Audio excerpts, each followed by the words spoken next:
જોયું તો આ બધું થોડું થોડું ઇન્જર દેખાવા માંડ્યું. અને મારા પગમાં જે આ ચોટ થઈ છે ને એ મેં જે લેગો પાયજામા પહેર્યો હતો મેં એને સહેજ બી તૂટ્યો નથી, કોઈ હોલ નથી પડ્યું.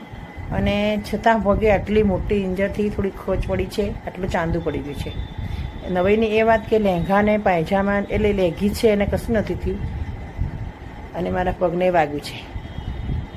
બીજું એ કહેવાનું હતું મારે યુટ્યુબના સબસ્ક્રાઈબરો અને ઇન્સ્ટાના ફોલોવરો કે હું જ્યારે એકદમ સ્વસ્થ થઈ જઈશ ત્યારે વિડીયો ઉતારવાના ચાલુ રાખીશ.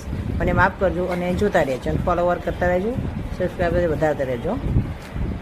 અમે જ્યારે પડી ગયેલા બંને બહેનો એ જ જગ્યાએ અમે જ્યારે પડી ગયા એટલે બધા ઊભા કરવા 2-3 દીકરાઓ ભાઈઓ આવેલા 20-25 વર્ષના, એટલે એમને અમને ઊભા કર્યા અને એમને અમને જણાવ્યું કે અમે શનિવારે 3:30